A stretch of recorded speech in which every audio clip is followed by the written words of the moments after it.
Halo, kenalin, nama gue Wildan. Di sini gue akan menjelaskan sejarah singkat Blok M. Kawasan Blok M terletak di sekitar Jalan Panglima Polim, Melawai, Kebayoran Baru, Jakarta Selatan. Tempat ini menjadi salah satu eksistensinya tongkrongan anak muda di Jakarta loh, sejak tahun 1960-an hingga saat ini. Waktu buka kawasan di Blok M mulai dari jam 9 pagi sampai jam 9 malam. Sebelum menjadi kawasan Blok M ini, kawasan ini dulunya merupakan bagian dari pusat perbelanjaan Aldiron Plaza. Sekitar tahun 1980-an, Aldiron Plaza menjadi tempat ngeceng anak muda Jakarta loh untuk mencari dan berbelanja barang-barang murah, mulai dari baju, sepatu, dan pernak-pernik lainnya. Selain banyak bangunan seperti tempat makan yang unik dan tempat kopi yang menarik, ada hal yang membuat emperan Mall Blok M berwarna, yaitu dengan adanya seni lukis jalan. Kawasan Mall Blok M tampak indah bak sebuah pameran lukis karena di sana terdapat banyak lukisan yang terpajang di sepanjang teras Mall Blok M. Mulai dari lukisan berwarna hingga lukisan hitam dan putih.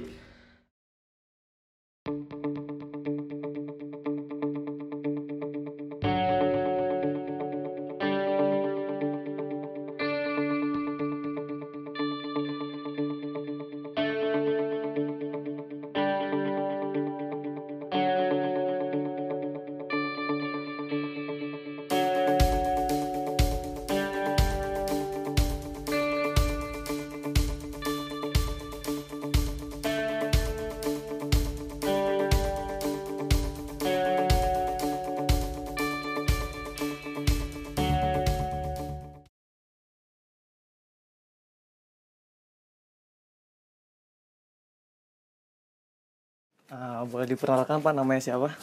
Terus umurnya berapa? Sama apa profesinya? Nama saya panggilannya Ato. Iya. Nama asli Mudili Mahfuz. Mudili Mahfuz.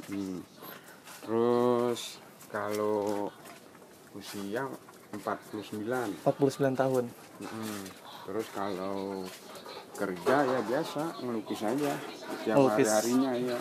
Di daerah mana nih kalau saya boleh tahu? Ngelukisnya di Blok M. Daerah Blok M ya? Blok M Square. Jakarta Selatan. Iya, masih daerah Jakarta Selatan. Udah berapa lama Pak ngelukis di Masuknya Blok M? itu Kebayoran Lama. Kebayoran Lama ya? Kebayoran Baru. Kebayoran Baru. Iya. Kalau perjalanan sih ya udah ada sekitar 20 tahun lah. Sekitar 20 tahun. Di Blok Udah mulai M ngelukis Square. di pinggir jalan, kayak ngejajanin di pinggir jalan gitu lukisannya. Iya.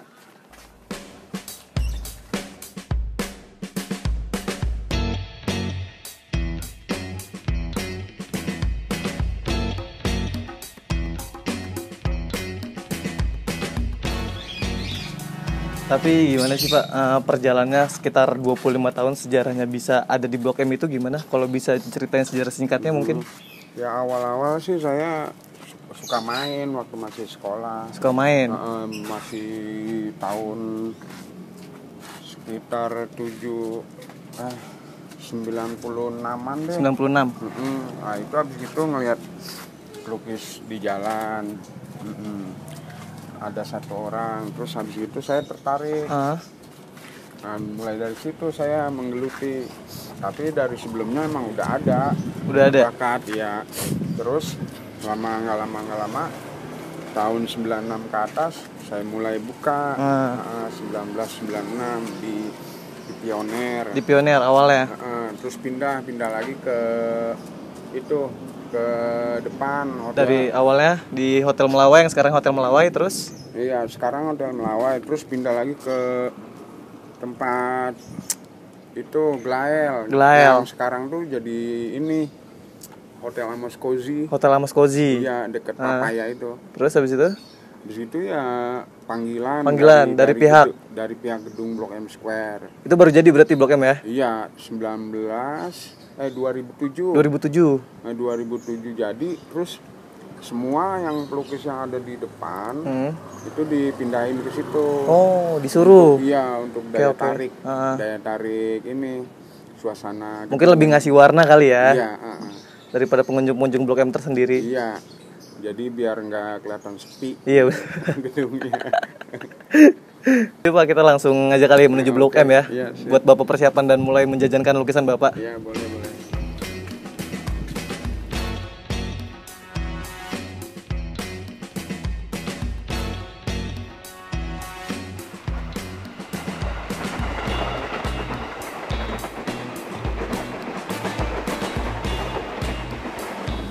tapi berarti kalau misalkan busway gini tiap hari apa ada hari-hari tertentu aja nih Pak? Ya kalau busway di wilayah sini sih hari-hari tertentu. Hari apa aja tuh kalau saya boleh tahu? Hari-hari selain Sabtu Minggu. Sabtu Minggu. Kalau Sabtu Minggu tuh busway-nya yang dari Jelambar ke Kebayoran nggak ada. Jadi singgahnya di Bayoran. Dari Bayoran tuh nanti naik Blok M. Oh naik Blok M, dari Kebayoran naik Blok M. Ya. Oke. Selain naik busway ada kendaraan lagi nggak transportasi umum yang Bapak Ya gunain? paling Gojek. Gojek ya. Kalau Gojek pesennya dari rumah kah atau gimana? Nah, langsung aja kayak Gojek. Kayak Gojek Pangkalan. Iya, Jadi ojek Pangkalan. online di Gojek Pangkalan gitu ya. Iya. Tapi Ya. biasanya kalau nunggu busway di sini berapa lama kira-kira? Biasanya paling 15 menit. 15 menit ya, sekitar 15 menit ya.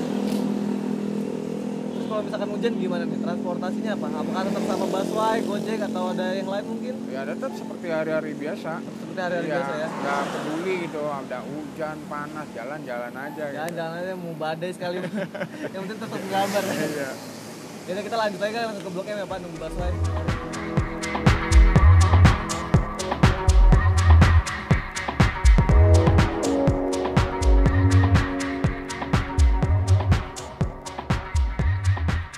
Nah Pak, kita sekarang udah sampai di Blok M nih Pak, yang dimana bisa disebut ya rumah kedua Bapak lah sekarang. Iya. Bapak kan nongkrong di sini udah mulai dari remaja sampai sekarang ya, nyari nafkahnya di sini. Nah, saya mau beberapa pertanyaan nih Pak, mungkin sambil jalan enak kali ya. Oh boleh. Nah, bagaimana sih menurut tanggapan Bapak tentang orang-orang yang menyebut Bapak tuh seorang seniman jalanan? Ya kalau buat saya sih ya wajar kalau mereka memilah antara ruangan dengan jalanan karena memang mereka di luar seni. Luar seni ya? Jadi hal yang wajar lah gitu. Tapi kalau untuk di dalam lingkup seni sebenarnya ya sama aja, di ruangan atau di jalan atau di mana saja itu seni luas tetap ada. Yang bagus tuh sebenarnya sebutannya seni pemula. Seni pemula? Iya pemula, jadi orang-orang yang baru menggeluti dunia seni gitu. Dan mereka ada di mana-mana juga, ada di ruangan, ada di jalan. Tapi kalau buat Bapak sendiri, tanggapan Bapak ada nggak sih perbedaan antara seni jalanan dan seni bukan jalanan? Memang ada sih perbedaan, ya? Memang tetap ada. Seni di ruangan tuh biasanya dia lebih memelihara Konsistensi mungkin? ya seninya lah gitu ya. Tapi kalau di jalanan ada juga yang kayak orang ruangan yang memang pandai memelihara, ada yang sembarang, tergantung individunya. Berarti sekarang kita udah sampai Blok M nih. Nah, Ya. biasa Bapak nyimpen di mana sih Pak? Tempat-tempat lukisan Bapak sama peralatan-peralatan yang Bapak bawa sekarang, apakah ada yang disimpan nih di Blok M? Ya kalau untuk di bisnisnya sih seni saya simpan aja di Blok M. Simpan di Blok M ya? Kalau gitu, mungkin langsung ke tempat Bapak biasa nyari karyanya aja. Ya boleh ya.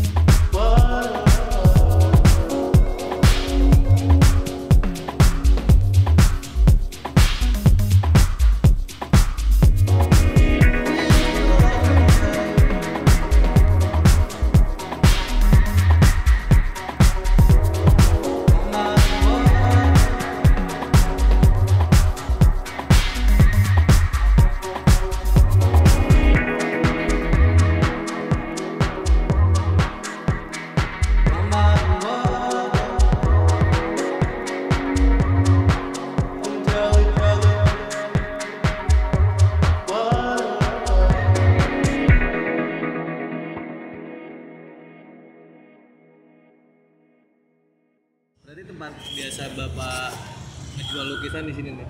Ya, Kalau misalnya orang-orang pengen pada tahu lokasi tempatnya di mana nih? Biar orang-orang tahu. lokasi tepatnya Depan Hokben kah mungkin atau enggak patokannya? patokannya itu gedung Blok M Square. Gedung Blok M Square, Pintu berlian 3. pintu Berian 3, Dekat ATM. dekat ATM ya. Nah terus kalau misalkan buat seniman jalanan sendiri nih Pak, ada komunitas tertentunya nggak sih Pak? Kalau komunitas sih sebenarnya ada di Blok M. Ada di Blok M tersendiri tuh ada sebenarnya. Iya. Di luar Blok M tuh ada nggak? Ada juga. Ada juga. Tapi karena bentuknya geraknya di bisnis, jadi seperti kelihatan nggak ada. Karena kalau jatuhnya kalau orang udah bisnis kok di kesenian rata-rata kebanyakan mikirin individunya sendiri. Jarang. Terpatok sama keluarga juga mungkin. Iya, sama kebutuhan lah. Gitu.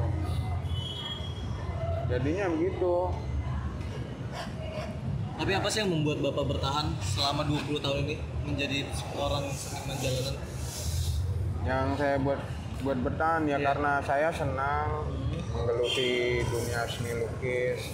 Pertama itu, kedua karena saya memang nyari uangnya itu untuk nafkah keluarga dari lukisan. Jadi akhirnya ya bertahan. Ya terus kalau misalkan buat pengalaman sama ngelukis nih, apa nih hal-hal lucu yang bisa di-share ke kita atau hal-hal yang emang nggak bisa dilupain sama Bapak nih? Ada beberapa hal? Ya paling ada suka duka aja. Suka dukanya apa nih? Apa kita mulai dari sukanya dulu baru dukanya? Ya. Boleh ya, berarti sukanya dulu apa nih? Sukanya ya paling kalau lagi ada order lumayan gitu lah. Banyak sehingga ada lah, yang penting gitu. Terus badan sehat, bisa ngelukis, itu aja. Terus kalau nggak enaknya ya paling, tapi tetap saya enakin walaupun nggak enak. Ya terus kalau yang nggak enaknya, dukanya gitu. Ya kalau ada orang pesen misalnya nggak diambilnya bukan karena dia komplain, tapi setelah pesan, setelah jadi berubah pikiran atau bagaimana ya kita nggak tahu ya. Terus kalau misalkan udah proses deal kayak gitu terus nggak diambil? Ya nggak apa-apa, itu resiko orang bisnis. Biarin aja kayak saya sama saya. Paling ntar saya jatuhnya saya panjang diri buat contoh lah, atau buat taruh di rumah. Ada manfaatnya juga. Tapi kalau misalkan dihitung rugi? Kagak juga. Karena kan udah ada DP. Iya. Modal yang untuk belanja kan udah dikasih. Iya. Kalau dibilang rugi nggak ada. Ya nggak itu juga sih. Misalnya badan lagi nggak enak juga. Terus tetap kerja, nyari harapan gitu. Padahal badan lagi nggak enak, paksa-paksa gitu. Ya itu paling dukanya gitu-gitu aja. Iya. Tapi lebih banyak biasa orang ordernya tentang lukisan apa nih? Ya tentang lukisan foto. Oh, foto sama karikatur mungkin ya? Tapi kalau buat foto sendiri proses pengerjaannya kira-kira berapa lama? Kalau foto 3 atau 2 hari. 3 dengan menggunakan bahan? Bahan ini kertas. Kertas ya? Kalau misalkan buat karikatur sendiri, apakah bisa pakai kertas atau 3 hari juga atau gimana prosesnya? Karikatur itu sama dengan kertas bisa, dengan kanvas juga bisa, foto juga begitu. Tergantung orang yang memintanya. Tergantung orang yang minta ya? Iya, si pemesannya. Minta kanvas apa kertas gitu. Oh berarti dua-duanya itu foto sama karikatur bisa digambar di kertas ataupun kanvas? Iya. Tapi kalau misalkan karikatur hanya menggunakan pensil juga bisa? Bisa juga. Cuman? Maksudnya gimana? Mungkin kurang berwarna kali ya kalau misalkan karikatur cuman pakai pensil atau pulpen doang? Iya jatuhnya hitam putih. Karikatur pakai pensil warna hitam putih. Kalau pensil kalau berwarna, walaupun pensil ya tetap berwarna. Maksudnya media pensil tuh begitu. Orang minta berwarna apa satu warna, apa banyak warna. Menurut Bapak apa sih yang membuat lukisan Bapak istimewa? Maksudnya ciri khasnya lah dibanding dengan lukisan yang lain yang ada di Blok M. Kalau saya sih nggak bisa. Tanggapan Bapak aja sih sebenarnya. Kalau ini iya. Istimewa atau enggak saya nggak bisa nggak bisa menjabar, memapar. Tapi karena bagi saya tuh yang penting saya bisa ngelukis aja udah kerja. Entah mungkin hal kayak gitu orang aja yang bilang. Oh, jadi mungkin Bapak butuh validasi atau tanggapan dari orang lain. Bapak nggak bisa nilai diri Bapak sendiri gitu? Iya, paling istimewanya apa gitu. Orang yang bisa nilai ya? Iya, kesenangannya apa. Tadi kan kita udah banyak nanya-nanya nih Pak, mulai dari Bapak perjalanan dari rumah menuju Blok M, terus juga dari Bapak preparation, lukisan, terus sekarang gimana favorit Bapak di Blok M? Ya biasanya sih kalau favorit sih nggak ada ya. Nggak ada ya? Tempat yang senang, nyantai, nyaman gitu ya ada situ di taman. Di taman paling ya? Boleh tunjukin nggak kira-kira tamannya di mana? Boleh. Boleh sambil kita ngobrol-ngobrol di sana kali ya? Ayo. Biar lebih nyantai. Oke.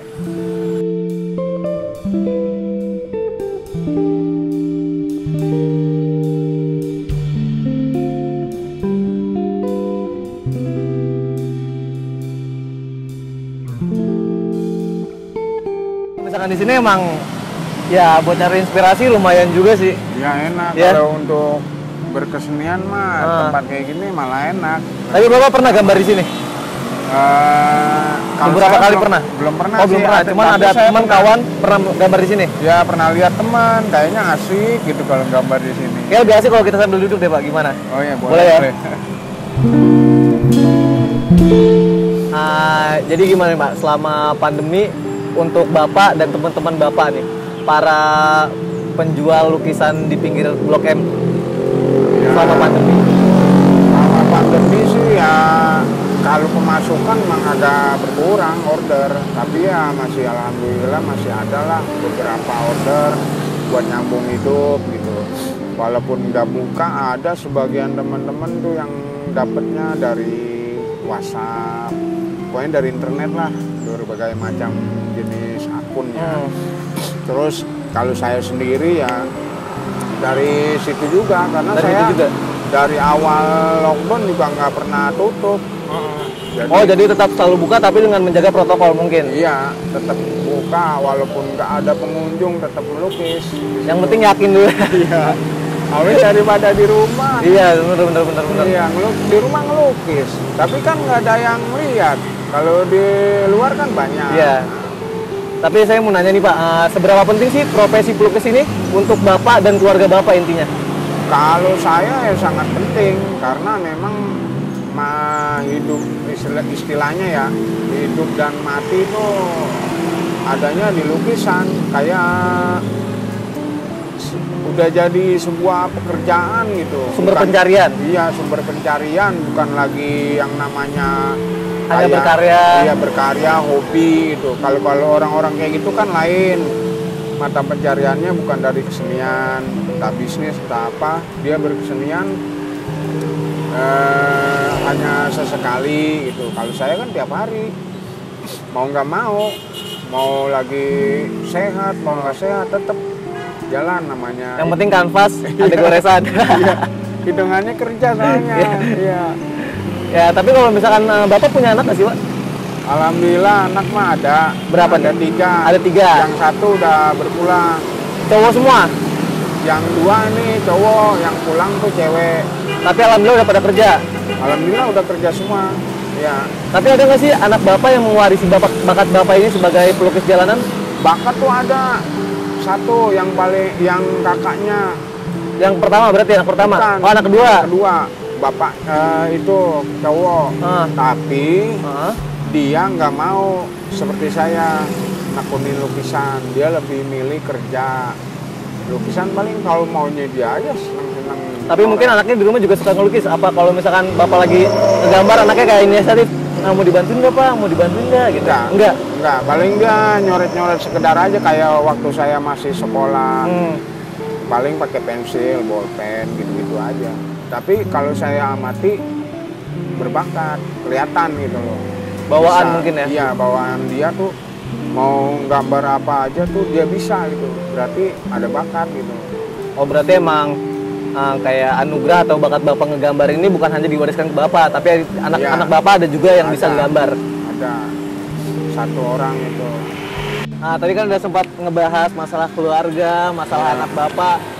yang punya bakat itu sebenarnya dari pribadi Bapak sendiri menginginkan anak Bapak seperti Bapak nggak sih?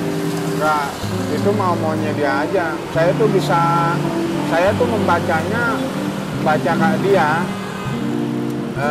saat dia nyoret-nyoret, terus saya lihat hasil coretannya. Oh, kayaknya ada bakat gitu loh.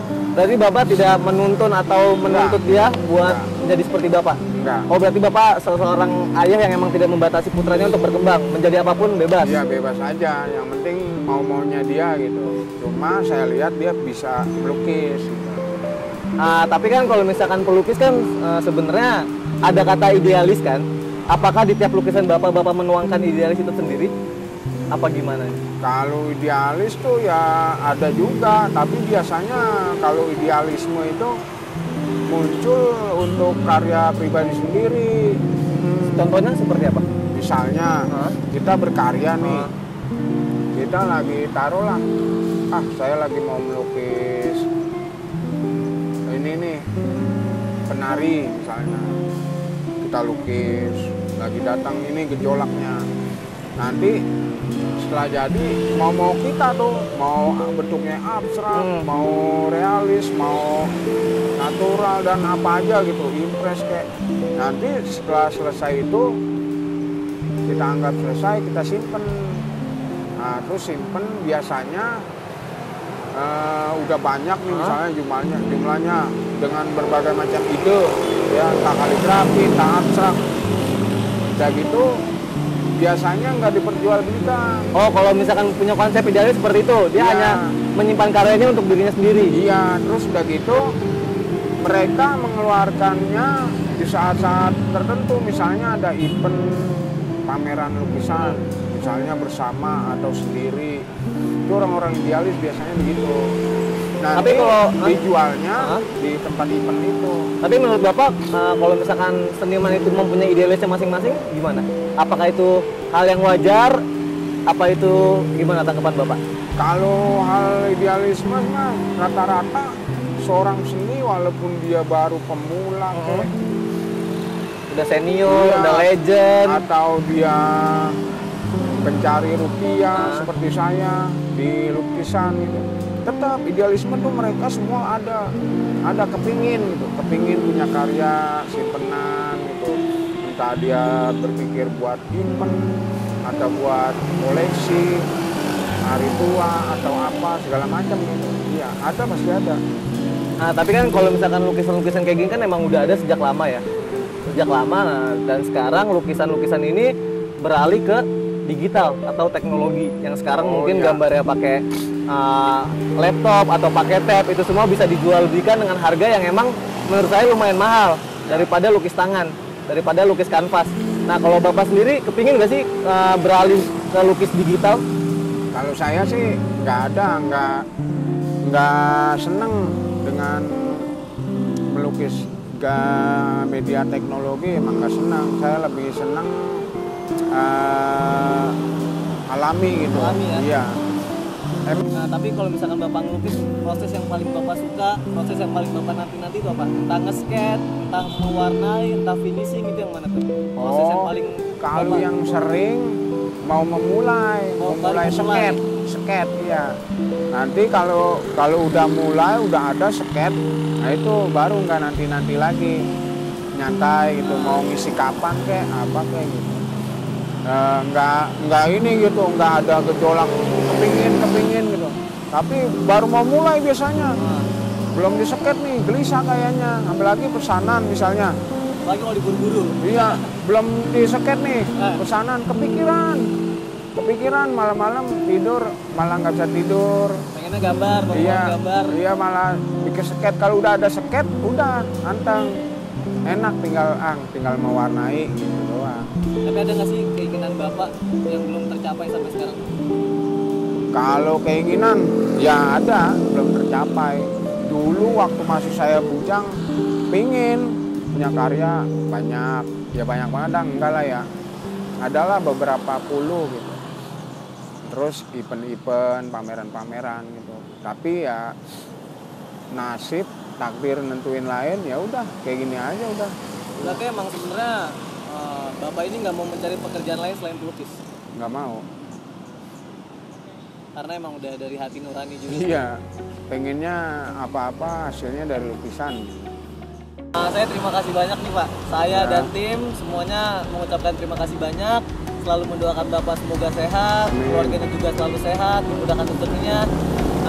Untuk itu saya bakal pamit kan ya Pak. Sebagai wawancara saya bakal pamit. Untuk itu bagaimana kalau misalkan kita langsung ke Blok M lagi aja Pak, buat ngeliat lukisan keren yang kita bikin. Oh boleh. Ya.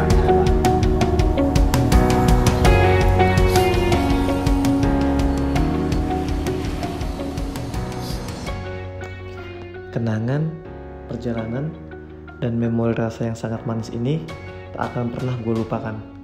Dari mengulik seorang seni jalanan Blok M, mulai dari kehidupan, keluarga, hingga harapan yang berujung dengan kenyataan. Mulai dari rasa susah, senang, sedih, ataupun bahagia. Semua dirangkum dalam satu jiwa. Sekian cerita yang bisa gue kasih. Gue Wildan pamit undur diri. Sampai bertemu di video berikutnya. Bye.